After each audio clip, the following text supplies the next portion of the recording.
নমস্কার বন্ধুরা, আমি মিষ্টি। আমার মিষ্টি মন চ্যানেলে সবাইকে সুস্বাগত। আজকের আমি এসেছি পার্শে মাছ এবং বেগুন দিয়ে একটা রেসিপি নিয়ে, যেটা কিনা গরম গরম ভাতের সাথে কিন্তু লাগবে অনবদ্য। তাহলে রেসিপিটি শুরু করা যাক, তোমরা দেখতে থাকো। এই রেসিপি বানানোর জন্য এখানে পার্শে মাছ আমি একটা প্লেটের মধ্যে নিয়ে নিয়েছি। এবারে আমি মাছের সাথে মিশিয়ে নিচ্ছি সামান্য হলদি পাউডার আর লবণ। এবার মাছগুলোর সাথে লবণ এবং হলুদ ভালো করে মিশিয়ে নিচ্ছি। মিশিয়ে নিয়ে আমি এক সাইডে রেখে দেব, দিয়ে আমি নেক্সট স্টেপে চলে যাব। এখানে আমি একটা বেগুন নিয়ে নিয়েছি। বেগুনটাকে আমি প্রায় আধা ঘন্টা মতো জলে ভিজিয়ে রেখেছিলাম, কারণ বেগুনটা অনেক সময় অনেক কীটনাশক দিয়ে তৈরি করা হয়, তার জন্য আমি এখানে ভিজিয়ে রেখেছি, যাতে কীটনাশক কিছু থাকলে সেটা হচ্ছে জলের সাথে ধুয়ে যায়। এবারে আমি বেগুনটাকে কেটে নেব।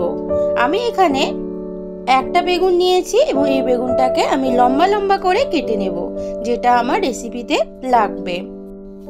বেগুনটাকে আমি ভালোভাবে কেটে নিয়ে তোমাদের সামনে আবারও ফিরে আসছি।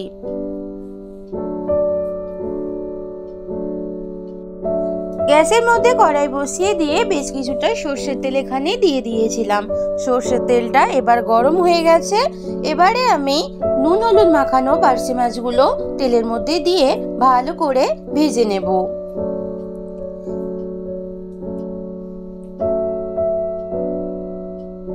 মাছগুলো একটা সাইড ভালোভাবে ভাজা হয়ে গেছে। এবারে আমি অপোজিট দিকটা উল্টে দিচ্ছি। অপোজিট দিকটাও একইভাবে লাল করে ভেজে নেব।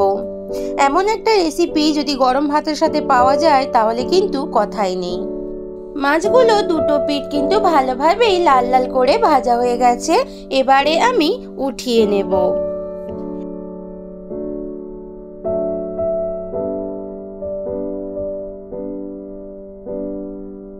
মাছ ভেজে তুলে নিলাম। এবারে ওই তেলের মধ্যেই দিয়ে দেব লম্বা লম্বা করে কেটে রাখা বেগুনটাকেও ভালো করে এবার ভেজে নিতে হবে। তোমরা চাইলে রান্না করার সময়ও বেগুনটা একদমই তুলে দিতে পারো, কিন্তু একটু আগে ভেজে নিলে বেগুনের টেস্টটা কিন্তু অনেকটাই ভালো আসে। তাই চেষ্টা করবে বেগুনটা আলাদা করে আগে ভেজে নিতে। এরপরে আমি এর সাথে দিয়ে দিলাম সামান্য লবণ এবং হলদি পাউডার। বেগুন কিন্তু ভালোভাবে ভাজা হয়ে গেছে। এবারে আমি উঠিয়ে নিচ্ছি।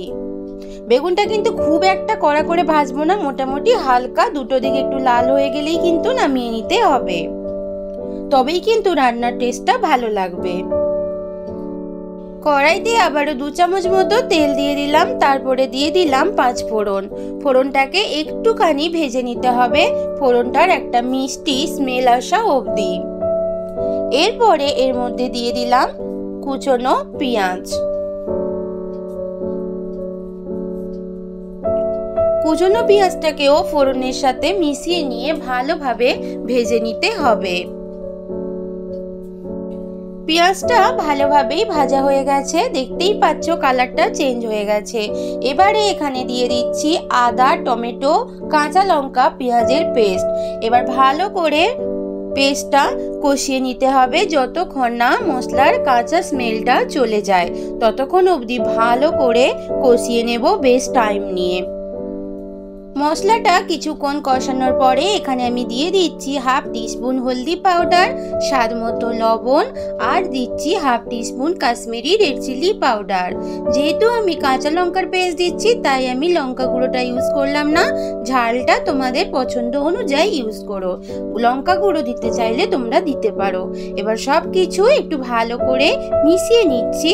আরও কিছুক্ষণ একটু কষিয়ে নেব, একটু ঢাকা দিয়ে রেখে দেবো। এবার প্রায় 3 থেকে 4 মিনিট বাদে ফিরে এলাম। ঢাকাটা খুলে নিলাম। দেখতে পাচ্ছ মশলাটা কিন্তু ভালোভাবেই কষানো হয়ে গেছে, অনেকটাই কালার চেঞ্জ হয়ে গেছে এবং জলীয় ভাবটাও কমে গেছে। এবারে এখানে দিয়ে দিলাম ভেজে রাখা বেগুন। এবার মশলার সাথে বেগুনটাও ভালো করে মিশিয়ে নিয়ে কষিয়ে নিতে হবে। এতক্ষণ যারা আমার সাথে পুরো রেসিপি জুড়ে আছো তোমাদের সবাইকে অসংখ্য ধন্যবাদ। তোমরা এইভাবে সব সময় আমার সাথে থেকো। আমি জানি তোমরা এরকম রেসিপি বাড়িতে করে থাকো, তবুও আমি আমার মতো করে বানাচ্ছি। তোমরা একবার এইভাবেও বানিয়ে দেখো, তোমাদের কিন্তু যথেষ্ট ভালোই লাগবে। দেখতেই পাচ্ছ ভালোভাবেই কিন্তু বেগুনের সাথে মশলাটা কষানো হয়ে গেছে। আমি এখানে মশলা ধোয়া জল এবং সঙ্গে আরও একটু প্রায় 1 বাটি মতো জল এখানে মিশিয়ে দিলাম। বেশি ঝোল থাকবে না, রান্নাটা কিন্তু অনেকটাই হবে মাখো মাখো। এবারে সব কিছু ঝোলের সাথে ভালো করে মিশিয়ে নিচ্ছি, নিয়ে আবারও একটু ঢাকা দিয়ে আমি রান্নাটা হতে দেব। ঝোলটা ভালোভাবেই ফুটে উঠেছে, দেখতেই পাচ্ছ আগের থেকে ঝোলটা কিন্তু অনেকটাই কমে গেছে। যেহেতু আমি সর্ষে পেস্ট দিয়ে রান্না করব, তাই আমি এখন প্রায় 2 চামচ মতো সর্ষে পেস্ট দিয়ে দিলাম। আমি এখানে সাদা সর্ষে ইউজ করছি, তোমরা 2 ধরনের সর্ষে বাটা ইউজ করতে পারো। যেহেতু সর্ষে বেশি ফোটালে তেতো হয়ে যেতে পারে, তাই আমি ঝোলটা ভালোভাবে ফোটার পরে সর্ষে পেস্টটা দিলাম। এরপরে এখানে দিয়ে দিচ্ছি ভেজে রাখা পার্শে মাছ। এবার মাছের সাথে ঝোলটা ভালোভাবেই মিশিয়ে নিচ্ছি। দেখতেই পাচ্ছ রান্নাটা কিন্তু আমার অলমোস্ট কমপ্লিট হয়ে এসেছে।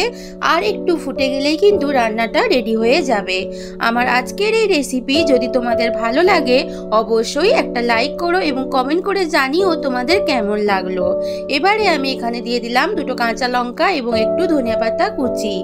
আবারও সব কিছু একটু ভালোভাবে মিশিয়ে নিচ্ছি, নিয়ে আবারও একটু আমি ঢাকা দিয়ে রেখে দেবো।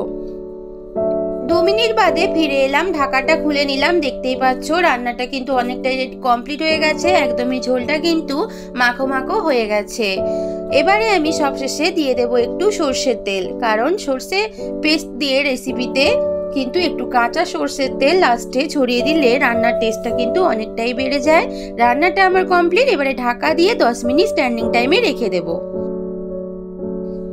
এই দেখো বন্ধুরা, আমার বেগুন দিয়ে পার্শে মাছের সর্ষের ঝাল একদম কিন্তু রেডি। আমি দেখো কড়াইয়ের মধ্যে রেখে দিয়েছি, দেখতে হয়েছে কতটা কালারফুল। এই রেসিপিটি যদি দুপুরবেলা গরম গরম ভাতের সাথে পাওয়া যায় তাহলে কিন্তু কথাই নেই, 1 থালা ভাত 1 নিমেষেই কিন্তু উঠে যাবে। দেখতে যতটা হয়েছে কালারফুল, খেতেও কিন্তু ঠিক ততটাই ডেলিশিয়াস। আমার চ্যানেলের সমস্ত রেসিপিগুলো যদি তোমাদের ভালো লাগে অবশ্যই লাইক করো এবং আমার চ্যানেলকে সাবস্ক্রাইব করে আমার পাশে থেকো। বেল আইকন অবশ্যই প্রেস করো। আমার চ্যানেলের নতুন এবং পুরনো বন্ধু সবাইকে পাশে থাকার অনুরোধ জানিয়ে আজকের মতো তোমাদের থেকে বিদায় নিচ্ছি। ফিরে আসবো নতুন কোনো এক রেসিপির সাথে। ততক্ষণ তোমরা সবাই ভালো থেকো, সুস্থ থেকো, সব সময় হাসতে থেকো। টাটা।